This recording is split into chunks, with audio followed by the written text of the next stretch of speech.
इनका जो है बड़ा ही कमाल का, यानी इन्होंने एक फार्मर की बेटी है ये, एक किसान की बेटी हैं। फिर उन्होंने किस तरीके से तालीम हासिल की, फिर इंजीनियरिंग कॉलेज में कैसे उनको दाखिला मिला, वहाँ पर उन्होंने तालीम हासिल की, फिर वो उन्होंने इसरो को ज्वाइन किया। तो आप ये देखिए कि मैं जब इन ख़वातीन पर नज़र डाल रही हूँ तो इनमें सब के सब की जो तालीम है वो इंडिया की है। ऐसा नहीं है, ये ऐसा नहीं, ऐसी औरतें नज़र नहीं आ रही कि जो बाहर जाके जो है वो उन्होंने वहाँ पर तालीम हासिल की है, फिर वो नहीं, सबकी तालीम जो है वो इंडिया के कॉलेजेस और यूनिवर्सिटीज़ की है, स्कूल्स की है। इससे हम अंदाज़ा कर सकते हैं। इससे एक और है। जय हिंद। स्वागत है आपका हमारे चैनल पर एक और लेटेस्ट वीडियो में। दोस्तों, पाकिस्तान के खुद के हालात अब बिल्कुल आए दिन खराब होते हुए जा रहे हैं। और दोस्तों, बिजली और जिस तरह डीजल पेट्रोल के दाम आए दिन बढ़ रहे हैं, डॉलर 300 से ऊपर जा चुका है, उसको लेकर पाकिस्तानी आए दिन धरना प्रदर्शन कर रहे हैं। वहीं दूसरी तरफ दोस्तों, भारत में जहाँ इसरो आए दिन नए नए कामयाबी के आयाम रच रहा है, पहले चंद्रमा पर जिस तरह चंद्रयान 3 को सॉफ्ट लैंडिंग कराई और उसके बाद दोस्तों L1 लॉन्च हुआ, उसको लेकर पाकिस्तानी मीडिया में इसरो की काफ़ी तारीफ की जा रही है। और दोस्तों, इसरो में जितने साइंटिस्ट हैं और उनमें महिलाओं का भी जिस तरह का योगदान रहा है, उसकी भी देखिए पाकिस्तानी मीडिया किस तरह से तारीफ कर रहा है। क्योंकि दोस्तों, पाकिस्तान में कभी भी इस तरह के जो उनकी एजेंसी है स्पार्को, उसको कभी भी पाकिस्तानियों ने कोई भी अहमियत नहीं दी। और जो इक्का दुक्का उनके वैज्ञानिक थे, उनको भी पाकिस्तान में क्या सलूक हुआ यह सब लोग अच्छी तरह से जानते हैं। तो चलिए दोस्तों, अब इसरो को लेकर पाकिस्तानी मीडिया किस तरह की प्रतिक्रिया आ रही है, हम आपको दिखाने जा रहे हैं। इससे पहले वीडियो को लाइक कीजिएगा, प्लीज आप हमारा चैनल सब्सक्राइब कर लीजिएगा। चलिए करते हैं वीडियो स्टार्ट। और आपके सामने मैं इस वक्त एक बहुत इंपॉर्टेंट टॉपिक है जिसके ऊपर बात करने लगी हूँ। देखिए, ये जो मून मिशन और सन मिशन और स्पेस की इतनी बड़ी एक आप कह सकते हैं कि कमाल के मिशंस जो हैं वो जा रहे हैं, आपको पता है कि इसके पीछे सिल्क साड़ी या जैस्मिन फ्लावर्स की बात की जाती रही है। तो जो सिल्क साड़ी पहनने वाली ख़वातीन हैं और जो जैस्मिन के जो फ्लावर्स हैं, बालों में फूल लगाकर जो है आपको तस्वीरें नज़र आती हैं ख़वातीन की, लगता है कि बड़ी नाजुक सी ये ख़वातीन है। और ये जो औरतें हैं ये बड़ी मतलब घर में बैठे रहने वाली फूल की पंखड़ी सी। और वैसे भी क्योंकि मून मिशन गया है तो हम कहते हैं ना कि चांद का सा चेहरा, हुँ? और फूल की कलियों सा चेहरा। तो जो औरतें होती हैं, जो ख़वातीन हैं, जो विमेंस हैं, उनको आम तौर पे आप अगर देखिए उर्दू पोइट्री में या शायरी में, हिंदी पोइट्री में उनको इसी तरह लिया जाता है।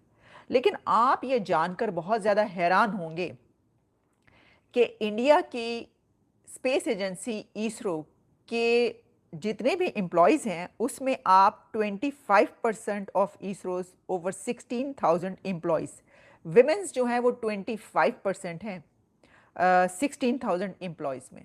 जबकि 1970s के दौर में ऐसा सोचा नहीं जा सकता था, 70s के डेकेड में, कि ख़वातीन को इसमें लिया जाए। अच्छा, ख़वातीन को स्पेस एजेंसी ऑफ इंडिया में जो 1970s में जब रखा जाता था तो वो कुछ ऐसे, आप जानते हैं, कुछ ऐसे डिपार्टमेंट्स होते हैं जिसमें कि आमतौर पे वो यानी एडमिनिस्ट्रेशन के डिपार्टमेंट इस तरह का ले लेते हैं जिसमें बैठ के काम करने का है। अच्छा, फिर उसमें भी ये समझा जाता था कि क्योंकि जो मेन हैं वो ज़्यादा कंफर्टेबल रहते हैं मेन के साथ, तो उसमें भी ज़्यादा से ज़्यादा मर्दों को जो है वो दिया जाए। लेकिन फिर उसके बाद ये टैबू जो है ये टूटना शुरू हुआ।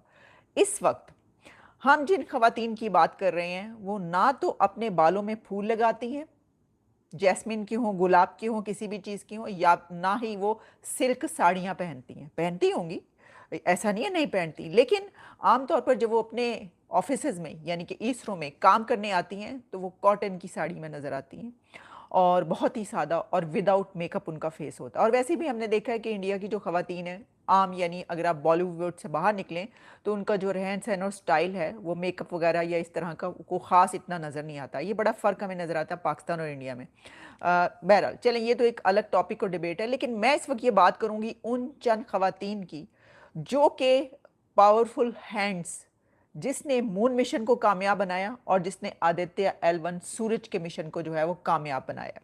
ये बड़ी बात है, आप याद रखिएगा। बल्कि मैं देख रही थी जो स्पीच की इंडिया के प्राइम मिनिस्टर नरेंद्र मोदी साहब ने, उन्होंने बहुत अच्छा लगा, बहुत अच्छी बात की कि उन्होंने इन खवातीन का नाम भी लिया और उन्होंने कहा कि ये ड्रीम जो है ये कम ट्रू हो ही नहीं सकता था, ये सच्चा साबित नहीं हो सकता था जब तक कि ये जो जिसको कहते हैं ना वहाँ पर नारी शक्ति, जब तक ये वाली जो ताकत है इन खवातीन की वो ना होती। तो इनका भी इसके।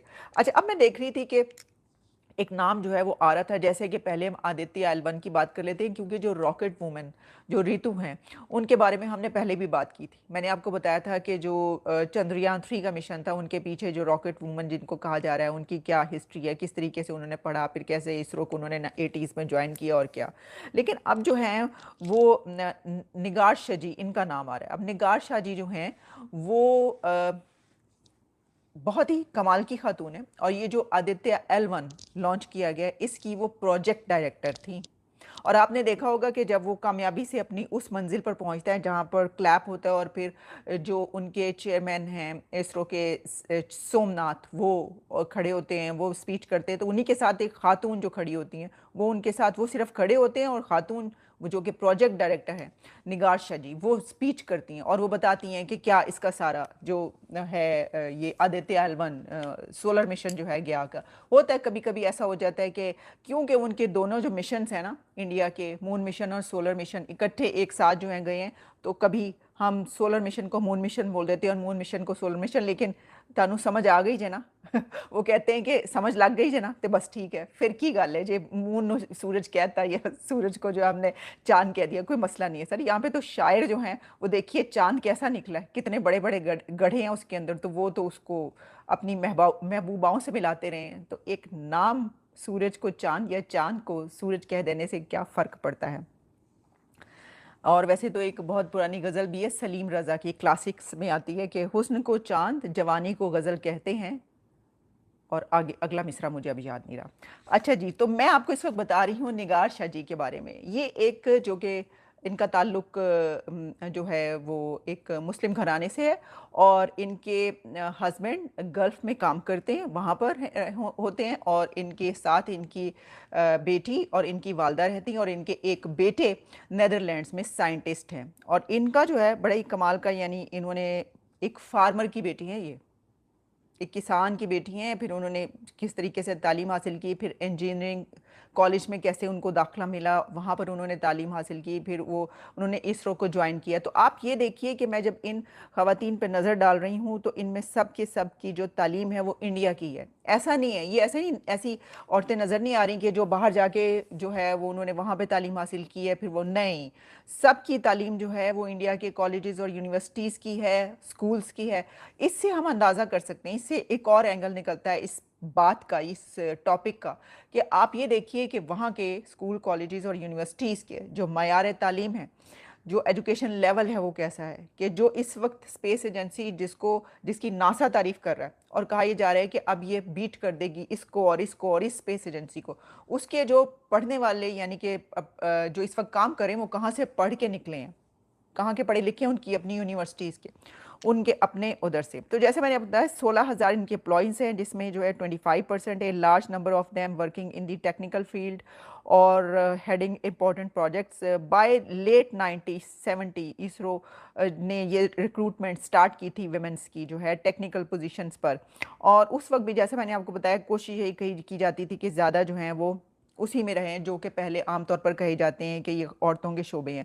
लेकिन फिर आहिस्ता आहिस्ता जो है फिर अब तक आते आते यानी पिछले 10 15 20 सालों में ये देखा गया कि ख़वातीन को बहुत ज़्यादा मौका दिया गया और वो आ गई हैं, और फिर उस पे जो है वो अब कहाँ कहाँ पे काम कर रही हैं कि बड़े जो सोलर और चांद और सूरज पे पहुंचा दिया। वैसे तो आप ये बात याद रखिए कि जो औरत है वही पहुंचाती है, मतलब ये कि क्योंकि कहते हैं ना कि जो आप किसी माँ की जो तालीम है वो बहुत ज़रूरी होती है, तो जो माँ बहन और बेटी होते हैं वही जो है वो अपने भाइयों और शौहरों और बेटों को जो है वो ज़ाहिर है कि तालीम दिलाकर आगे भेजती हैं, और उसमें वैसे भी बड़ा काम होता है किसी भी शोबे में।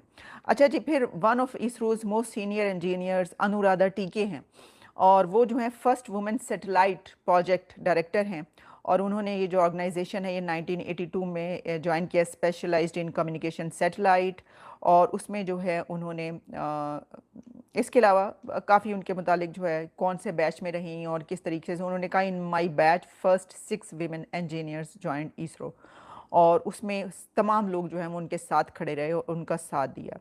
अच्छा, फिर इसके बाद जो रितु करीधल हैं श्रीवास्तव, उनके बारे में मैंने बताया था आपको, रॉकेट वुमन के जो बात की थी हमने। फिर नंदिनी हरिनाथ हैं, और वो deputy operations directors for the Mars orbiter mission हैं जी, मार्स की ऑर्बिटर मिशन की जो है वो नंदिनी हरिनाथ, क्या बात है, कमाल है।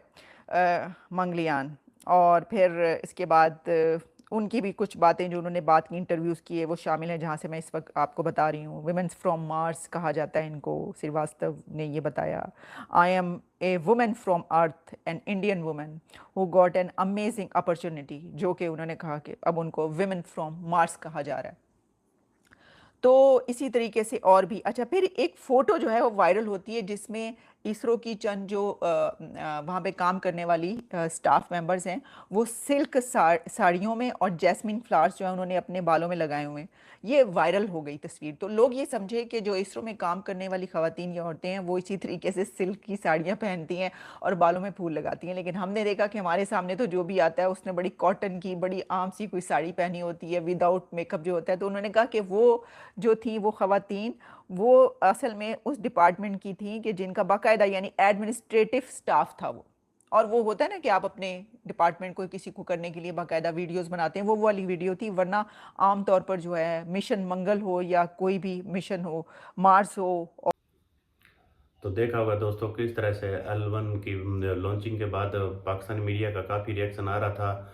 और दोस्तों अब पाकिस्तान के हालात तो दिन ब दिन भयानक होते हुए जा रहे हैं और पाकिस्तान के लोग यही कह रहे हैं कि ये फौज नहीं, सिर्फ हमें एक कसाई है और आए दिन लोग अवाम की बोटियाँ करे। क्योंकि दोस्तों पाकिस्तान में जिस तरह करप्शन का तांडव मचा है, उससे जितने भी पाकिस्तान के बड़े बड़े तकरीबन 5,000 के आसपास लोग हैं, वही पाकिस्तान को जिस तरह लूट कर खाया है, उससे अब पाकिस्तानी अवाम की चीखें निकल रही है। आगे आने वाले समय में दोस्तों हम आपके लिए एक से एक लेटेस्ट वीडियो लेकर आते रहेंगे। मिलते हैं अगले वीडियो में, तब तक जय हिंद, वंदे मातरम।